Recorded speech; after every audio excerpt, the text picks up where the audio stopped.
నమస్తే.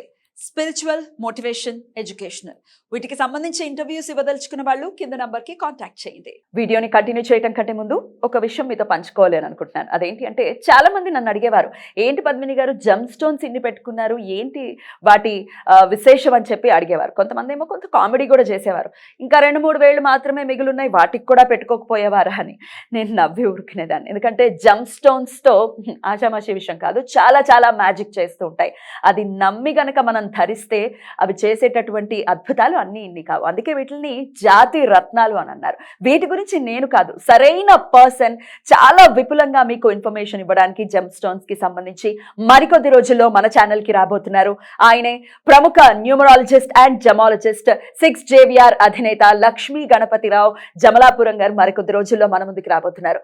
చాలా valuable information మనకు అందించడానికి. మరి ఆ వీడియోస్ కోసం వెయిట్ చేయండి, అస్సలు మిస్ అవ్వకండి. నమస్తే, వెల్కమ్ టు అవర్ ఛానల్. నేను పద్మిని. ప్రస్తుతంతో పాటు ప్రముఖ ఆధ్యాత్మికవేత్త, వాస్తు జ్యోతిష పండితులు, లలిత ఉపాసకులు, అలాగే వాస్తు జ్యోతిష శిక్షణ నిపుణులు బ్రహ్మశ్రీ నానాజీ పట్నాయక్ గారు మనతో పాటు ఉన్నారు. మాట్లాడతాం. నమస్కారం సార్.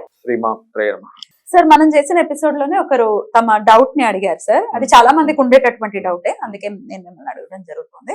అదేంటి అంటే, ఇంట్లో శివలింగం ఉండకూడదు అనేది వింటూ ఉంటే చాలా ఆశ్చర్యానికి గురి చేస్తుంది. ఉండకూడదు ఒకటి, అంగుష్ట మాత్రమే ఉండాలని ఒకటి, ఒకవేళ అంగుష్ట మాత్రం ఉన్నప్పటికీ అభిషేకం ఖచ్చితంగా చేయాలని ఇంకొకటి, ఇట్లా రకరకాల శివలింగం గురించి వింటూ ఉంటాం. వీటికి సంబంధించి కాస్త మీ వివరణ సార్. తప్పకుండా. ఫస్ట్ ఆఫ్ ఆల్ ఏంటంటే, అసలు ఉండకూడదు అనే కాన్సెప్ట్ ఎక్కడా లేదు, గుర్తుపెట్టుకోండి. అలా ఉండకూడదు అనుకుంటే మనలోనే శివపార్వతులు ఉంటారంటారు, సకల దేవతలు ఉంటారంటారు. దీనికి చాలా మంది ఏంటంటే, ఆ దేవత ఫోటో ఇంట్లో ఉండకూడదు, ఈ శివలింగం ఉండకూడదు అట్లా అంటూ ఉంటారు. అయితే అంగుష్ట మాత్రం అని ఎందుకంటారు? 1 by 1 కనుక మనం చూసుకుంటూ వెళ్ళినట్లయితే, అంగుష్ట మాత్రం కంటే ఎక్కువగా ఉంటే ఖచ్చితంగా మనం మహానైవేద్యం పెట్టాలి. నిత్యాభిషేకం నమక చమకాలతో ఉండాలి, మహానైవేద్యం పెట్టాలి. ఖచ్చితంగా. అయ్యో పెద్ద అంగుష్ట మాత్రం కంటే పెద్దది ఉంది అంటే దాని ఎనర్జీ పెరిగింది. ఇప్పుడు ఏనుగుని పెంచుకుంటున్నాం అనుకోండి, ఏనుగుని తగ్గట్టుగా దానికి ఫుడ్ పెట్టాలిగా. అట్లాగే ఒక ఎనర్జీ ఫామ్ అయి ఉంది అక్కడ. అంగుష్ట మాత్రం అంటే అర్థం కొంతమందికి అర్థం కాకపోవచ్చు. ఇంత సైజ్ మాత్రమే ఏ విగ్రహం అయినా ఉండాలి, దీనికి మించి ఉండకూడదు. అది మహానైవేద్యం అంటే ఏమేమి పెట్టాలి? మహానైవేద్యము అంటే, ఇప్పుడు మీరు ప్రత్యేకంగా ఏదైనా సరే పులిహోర కావచ్చు, గారెలు కావచ్చు, లేకపోతే పాయసం కావచ్చు, ఇట్లాంటివి పెట్టాలి ప్రతిరోజు. లేదా మీకు అంత స్తోమత లేదు కానీ భక్తి ఉంది, కొంతమంది మహాభక్తి ఉంటుంది కానీ ఆర్థిక స్తోమత ఉండదు, అప్పుడు వాళ్ళు వండుకున్న అన్నాన్ని కూడా చక్కగా మడిగా వండి పెట్టవచ్చు. అలా ఎటువంటి దోషం లేదు. పులగం కూడా చెప్తారు కదా సార్. పులగము ఇంకా రకరకాలు, ఒకటి 2 అని కాదు, ఏమైనా సరే చక్కగా వండి మడిగా వండి పెట్టాలి. మడి అనే దానికి చాలా విషయం ఉంది, నేను చెప్తాను తర్వాత ఇంకో ఎపిసోడ్ లో ఎక్కడైనా. మడి అంటే ఏంటి అనేది చెప్తాను. అయితే ఇక్కడ ఈ శివలింగానికి అభిషేకం చేయడం అనే దాని మీద వాస్తుపరంగా ఒక అద్భుతమైన విషయం కూడా ఉంది. అదేమిటి అంటే, సహజంగా ఇంట్లో మనం శాస్త్రబద్ధంగా ఏం చెప్తారు? ఈశాన్య దేవతా గృహ అని చెప్తారు. అంటే ఈశాన్య భాగంలో దేవతా గృహాన్ని నిర్మించుకో. వాస్తులో ఉన్నటువంటి శ్లోకము దానికి సంబంధించినటువంటి ఈశాన్యంలోనే కట్టుకోవాలి. అయితే ఈశాన్యంలో మనం ఏం చేస్తాం? దేవతా సంబంధించిన ఏవైతే పటాలు ఉంటాయో, పంచాయతనం కావచ్చు, వాళ్ళకి ఇష్టదైవం కావచ్చు, కొంతమంది లలిత అయితే లలిత ప్రధానంగా పెట్టుకుంటారు, ఇలా పెట్టుకుంటూ ఉంటారు. అయితే ఈ అభిషేకం గురించి మాట్లాడుకుంటున్నాం కాబట్టి, ఎవరికైనా కానీ వాళ్ళ ఆలోచనలు సతమతంగా ఉన్నాయనుకోండి, సతమతంగా ఉన్నాయి, అసలు ఏం అర్థం కావట్లేదు, ఈశాన్య భాగంలో ఉన్నటువంటి ఈశ్వరుడికి గనక, శివలింగానికి గనక మీరు అభిషేకం చేసినట్లయితే మీ ఆలోచనలు అన్నీ కూడా పిచ్చి పిచ్చిగా వచ్చే ఆలోచనలు అన్నీ కూడా క్లియర్ అయిపోయి ఒక ఫ్లో అనేది స్టార్ట్ అవుతుంది మీకు ఆలోచనలకి. ఇక మొత్తం 5 స్థానాలు నేను చెప్తాను చూడండి. ఒకటి. రెండవది, మీకు ఒకవేళ పేరు ప్రఖ్యాతులు కావాలనుకుంటున్నారు సొసైటీలో, నేమ్ అండ్ ఫేమ్ సొసైటీలో బాగా పెరగాలనుకుంటున్నారు. ఇది ఎవరికి అవసరం పడుతుంది? సొసైటీలో ఫేమ్ పర్సన్స్ కి, రాజకీయ నాయకులకి,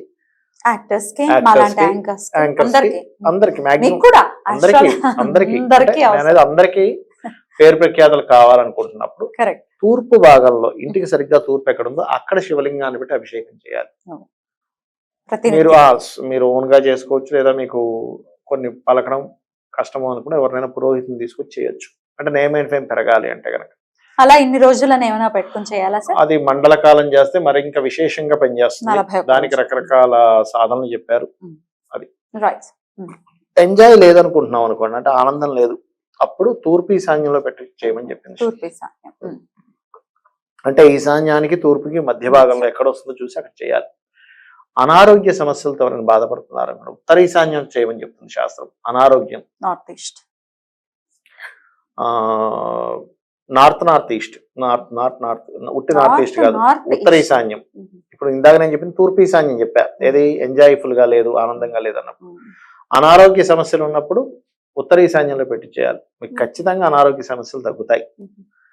ఇక ధనానికి ఇబ్బంది ఉంది అంటే ఎలాంటి ఇబ్బంది, పెద్ద వర్క్ చేసాము 90% అయిపోయింది, ఇంకో 10% చేస్తే డబ్బులు వస్తాయి, కానీ ఆ 10% అయిపోతుంది, కొన్ని కోట్ల రూపాయలు అయిపోతాయి కొంతమందికి. అలాంటప్పుడు ఉత్తర భాగంలో కనుక మీరు శివలింగాన్ని పెట్టి అభిషేకం చేసినట్లయితే, అందులో ముఖ్యంగా కుబేర పాశుపతము అంటారు, కుబేర పాశుపతంతో కూడినటువంటి అభిషేకం కనుక చేసినట్లయితే ఖచ్చితంగా పనిచేస్తుంది.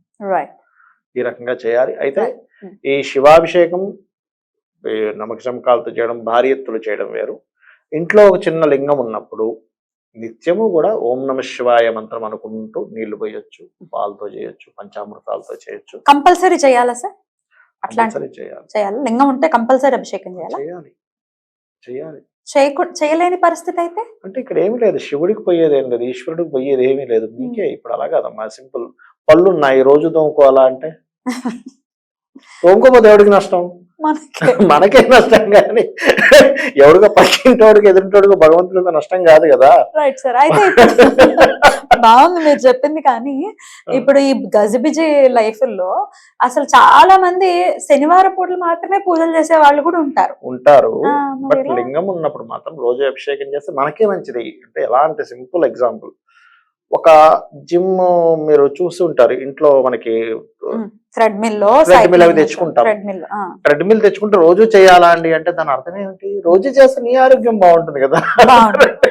మరి చెయ్యకపోతే వచ్చే దుష్పరిణామాలు అంటే నీ ఆరోగ్యం పాడవుద్ది.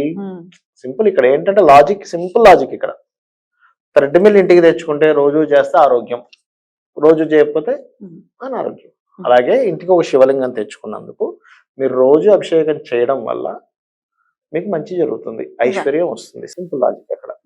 ఇప్పుడు ఆయనకి నీళ్లు పోసినా కూడా ఆయన సంతృష్టి చెందుతాడు, అందులో ఎటువంటి సందేహం లేదు.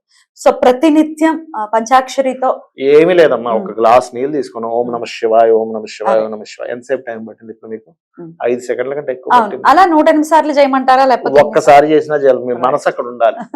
108 సార్లు చేసినా 1,108 సార్లు చేసినా సంబంధం లేదు, ఒకసారి చేసినా సంబంధం లేదు. మీ మనసు ఆ క్షణంలో ఎంత ప్రేమగా, ఎంత భక్తితో ఓం నమ శివాయ చేస్తున్నాం అనేది ముఖ్యం అక్కడ. ఆ అభిషేకం చేసిన నీళ్ళని ఏం చేయమంటారు సార్? చక్కగా అభిషేకం చేసిన నీళ్ళని తీసుకోవచ్చు, తీర్థంలా తీసుకోవచ్చు, హ్యాపీగా తీసుకోవచ్చు. రైట్. అయితే ఇందులోనే ఇంకా ప్రశ్నలు ఏంటి అంటే, ఆడవాళ్ళు ఈ బయట ఇంట్లో కలిపేసుకోవటం లాంటివి చేస్తూ ఉన్నారు, బికాస్ కుదరని పరిస్థితులు ఉన్నప్పుడు, అప్పుడు శివలింగం ఇంట్లో ఉండొచ్చా అని కూడా అడిగారు సార్. పురుషుడు చేయాలమ్మా, యాక్చువల్గా పురుషుడే చేయాలి. పురుషుడు వినని ఇప్పుడు కొన్ని ఇళ్లలో అలాంటప్పుడు ఏం చేస్తారంటే, వీళ్ళకి సెన్స్ తెలుస్తుంది కదా, నాకు ఫలానా డేట్ ఈ 2 రోజుల్లో రాబోతుంది, 1 డేలో వస్తుంది. అప్పుడు ఇంట్లో వాళ్ళకి వచ్చేసింది, ఇంట్లో పిల్లలు ఉంటారు కదా, వాళ్ళతో ఫుల్ గా నీళ్లు పోయి ఇచ్చాలి, దాంట్లో వాటర్ నీటిలో పెట్టాలి, దాన్ని ఈశ్వరుడు ఇట్లా పెట్టాలి. అసలు కొన్ని సార్లు అంటే చిన్నవి ఇప్పుడు మీరు చెప్పింది ఎంత సింపుల్, అసలు మీరు అన్నట్టుగా 5 సెకండ్లో 10 సెకండ్లోనూ అయిపోయింది విషయం. అయినప్పటికీ భయంతో అసలు శివలింగాన్ని ఇంట్లో వద్దురా బాబు అనుకునే పరిస్థితి కూడా వస్తుంది సార్. ఈ మానసిక ధోరణిని ఎలా మార్చుకోవాలి అంటే, ఇది ఎలా అంటే నాలెడ్జ్ లేకపోవడం అంటారు దీన్ని. ఇప్పుడు చిన్న ఎగ్జాంపుల్ చెప్తాను చూడండి. చిన్న పిల్లడు ఉన్నాడు, 1వ తరగతో 2వ తరగతో. ఆ పిల్లవాడికి పుస్తకం ఇచ్చి చదువు అంటే ఏం చేస్తాడు? నాకు చదవడం అంటే ఇష్టం లేదు, అని చెప్తాడు. ఎందుకు చెప్తాడు? ఆ నాలెడ్జ్ లేదు పిల్లడికి. ఎందుకు? పుస్తకంలో ఉన్నవి చదువుకుంటే నాకు ఎక్కాలు వస్తే నేను ఈజీగా లెక్క చేయగలుగుతా, రేపు పొద్దున్న నన్ను మోసం చేయడానికి వీలుండదు. అంతే కదా. 200, 300, 500 అనుకుంటా, 200, 300, 400 చేతిలో పెట్టచ్చు లెక్కలు రాకపోతే, అంతే కదా. అందుకని ఆ నాలెడ్జ్ తెలియకపోవడం వల్ల వద్దు, ఈశ్వరుడు కాపాడతాడు కాబట్టి. అది. రైట్ సార్, చాలా బ్యూటిఫుల్ గా ఎక్స్ప్లెయిన్ చేశారు sir. Yeah. Thank you so much. ఖచ్చితంగా ఇవి ఉపయోగపడతాయి. మార్చుకోవాల్సిన పరిస్థితి ఖచ్చితంగా ఉంది. రకరకాల కష్టాలతో ఇబ్బంది పడుతున్నాం. వాటి నుంచి బయటపడాలి అంటే కనుక మనం మన లైఫ్ స్టైల్ ని మార్చుకోవాలి. తప్పకుండా. బ్యూటిఫుల్ సార్, చాలా చక్కగా ఎక్స్ప్లెయిన్ చేశారు. Thank you so much. నమస్తే. శ్రీమాత్రే నమః.